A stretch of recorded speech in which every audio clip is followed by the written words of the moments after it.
Mes chers amis, approchez, approchez et laissez-moi vous raconter l'histoire extraordinaire de Samba Geladio Diegui, un héros parmi les héros. Asseyez-vous confortablement, ouvrez vos oreilles et vos cœurs, car ce conte est un trésor précieux, transmis de génération en génération sous le baobab de notre village.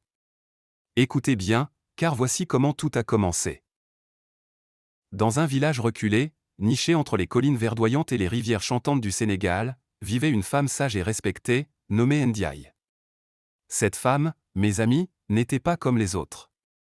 On disait qu'elle portait en elle la sagesse des anciens et qu'elle communiquait avec les esprits de la nature.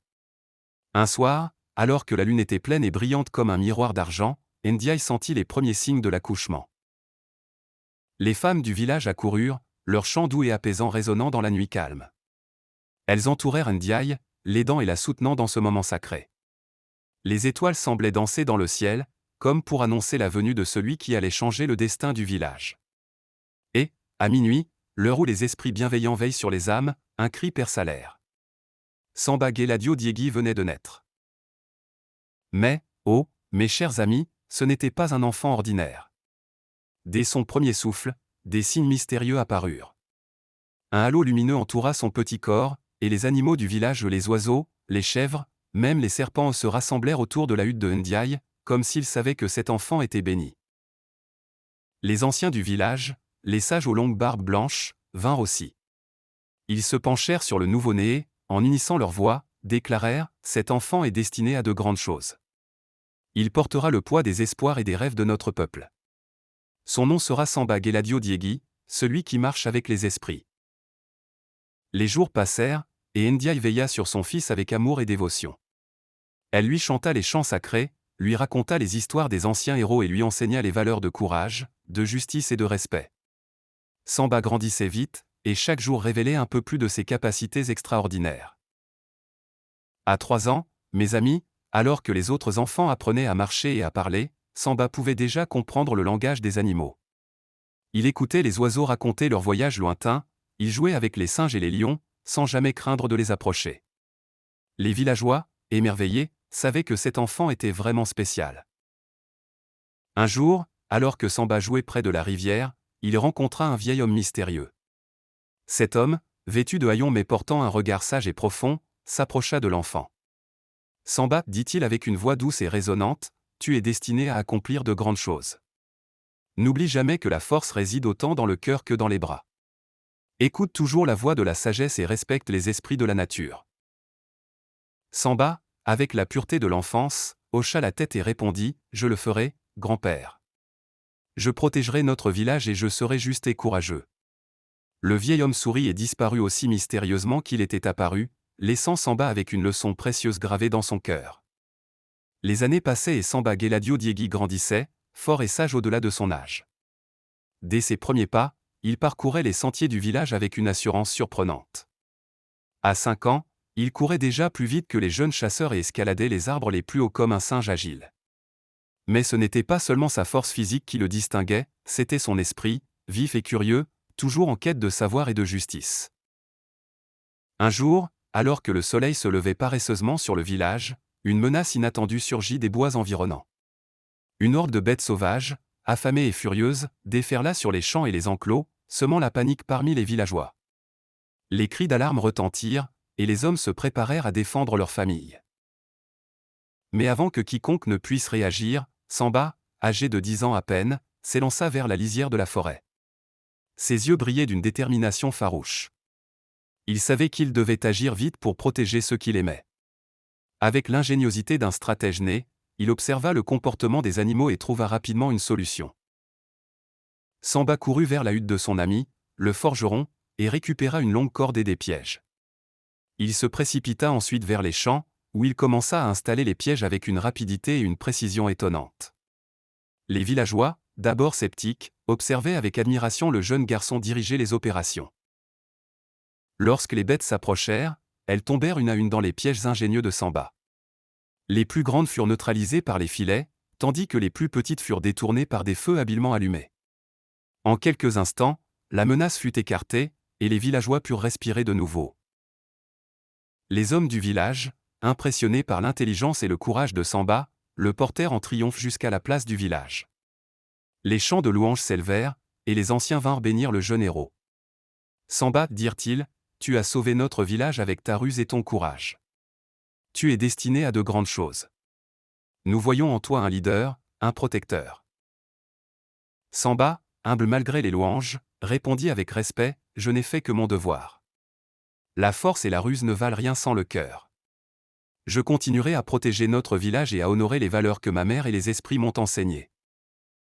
De ce jour, Samba Geladio Diegui fut reconnu non seulement comme un enfant doté de pouvoirs extraordinaires, mais aussi comme un véritable héros en devenir. Sa réputation grandit, et avec elle, les attentes et les espoirs de son peuple. Chaque jour apportait un nouveau défi, et Samba les relevait tous avec la bravoure et la sagesse qui deviendraient sa marque de fabrique. Alors que Samba entrait dans l'adolescence, sa renommée s'étendait bien au-delà des frontières de son village. Les histoires de son courage et de son intelligence se répandaient comme le vent, et bientôt, elles atteignirent les oreilles de ceux qui cherchaient à défier sa légende. Un jour, alors que le soleil se couchait derrière les collines et que le village se préparait pour la nuit, un étranger mystérieux arriva. Il était grand, avec des yeux perçants et une aura menaçante. Les villageois se rassemblèrent autour de lui, méfiants mais curieux. L'homme déclara d'une voix grave, « Je suis Mboré, le guerrier des terres lointaines. J'ai entendu parler de votre héros, Samba Geladio Diegui. Je viens le défier pour prouver ma supériorité. » Les anciens, inquiets, envoyèrent chercher Samba. Le jeune héros, maintenant âgé de 16 ans, apparut devant l'étranger, calme et confiant. « Je suis Samba Geladio Diegui. Quel est ton défi, Mboré » demanda-t-il d'une voix posée. Mboré sourit et répondit, « Nous nous affronterons demain à l'aube, au sommet de la colline sacrée. Le perdant devra quitter ses terres pour toujours. » Samba accepta sans hésiter. La nouvelle se répandit rapidement, et le village entier attendit avec impatience le duel. À l'aube, les deux guerriers se retrouvèrent au sommet de la colline. Les villageois les observaient de loin, le cœur battant. Le combat fut intense, Mboré attaquant avec une force brutale, tandis que Samba utilisait sa ruse et son agilité pour esquiver et contre-attaquer. Finalement, après une lutte acharnée, Samba désarma Mboré et le mit à terre. Mais au lieu de l'humilier, Samba tendit la main à son adversaire. « Tu es un guerrier valeureux, Mboré. Plutôt que de nous diviser, unissons nos forces pour protéger notre peuple. » Ému par la noblesse de Samba, Mboré accepta et devint un allié fidèle. Peu de temps après, une menace encore plus grande surgit. Un sorcier maléfique nommé Damba, connu pour ses pouvoirs noirs et sa cruauté, envoya des créatures monstrueuses attaquer le village. Ces créatures, mi-hommes, mi-bêtes, semaient la terreur partout où elles allaient. Samba savait qu'il devait agir rapidement. Avec l'aide de Mboré et des autres guerriers du village, il élabora un plan audacieux pour neutraliser le sorcier. Samba et ses compagnons traversèrent des forêts sombres et des marécages perfides, affrontant de nombreux dangers en chemin. Grâce à sa sagesse et à son courage, Samba parvint à déjouer les pièges tendus par Damba. Finalement, ils arrivèrent à la caverne du sorcier. Samba, armé de son courage et de sa foi en les esprits protecteurs, affronta Damba dans un combat épique. Les éclairs de magie noire se heurtaient à la lumière pure émanant de Samba. Avec l'aide de ses alliés et des esprits bienveillants, Samba parvint à vaincre Damba, libérant ainsi le village de sa malédiction. Les villageois célébrèrent cette victoire avec des chants et des danses. Les anciens proclamèrent, « Samba, tu as prouvé une fois de plus que tu es notre héros.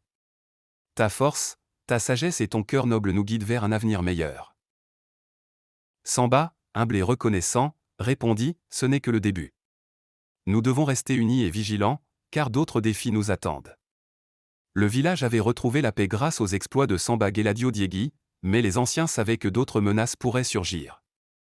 Pour garantir la protection éternelle de son peuple, Samba devait partir en quête des objets sacrés, dotés de pouvoirs magiques capables de repousser les forces du mal. Un soir, alors que la lune brillait haut dans le ciel, les anciens se réunirent autour du feu sacré. Ils convoquèrent Samba et lui révélèrent l'existence de 3 objets, le bouclier de la sagesse, l'épée de la lumière et l'amulette de la paix. Ces artefacts étaient dispersés à travers des terres lointaines et dangereuses, protégés par des gardiens puissants. Samba accepta sa mission avec humilité et détermination. Au lever du soleil, il partit, accompagné de ses fidèles amis Mboré et Kimba, une jeune femme habile et courageuse. Ensemble, ils traversèrent des déserts arides, des montagnes escarpées et des forêts sombres, affrontant de nombreux dangers et surmontant des obstacles redoutables. Leur première destination était la montagne de la sagesse, où était caché le bouclier de la sagesse. Après des jours de marche épuisante, ils atteignirent enfin le sommet. Là, ils furent accueillis par un vieil ermite, gardien du bouclier. Pour obtenir le bouclier de la sagesse, vous devez répondre à une énigme ancienne, dit l'ermite avec un sourire mystérieux. L'ermite posa alors cette question, qu'est-ce qui, même partagé, grandit sans fin? Samba, réfléchissant profondément, répondit, la connaissance. L'ermite, satisfait de la réponse, remit le bouclier à Samba et leur souhaita bonne chance pour la suite de leur quête. Leur deuxième destination était la forêt de la lumière, où était cachée l'épée de la lumière. Cette forêt était dense et labyrinthique, habitée par des créatures magiques et des esprits protecteurs.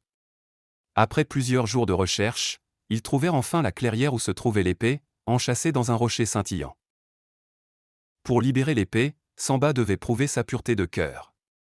Il ferma les yeux, repensa à toutes les bonnes actions qu'il avait accomplies et à son engagement envers son peuple. Une lumière éblouissante entoura alors l'épée, et Samba put la retirer du rocher sans effort. L'épée de la lumière était désormais sienne. Leur dernière destination était le lac de la paix, où se trouvait l'amulette de la paix, immergée au fond de ses eaux claires. Pour récupérer l'amulette, Samba devait plonger dans le lac et affronter les esprits aquatiques qui la gardaient. Grâce à son courage et à sa détermination, il parvint à gagner la confiance des esprits, qui lui remirent l'amulette en signe de respect. Avec les 3 objets sacrés en sa possession, Samba retourna triomphalement dans son village.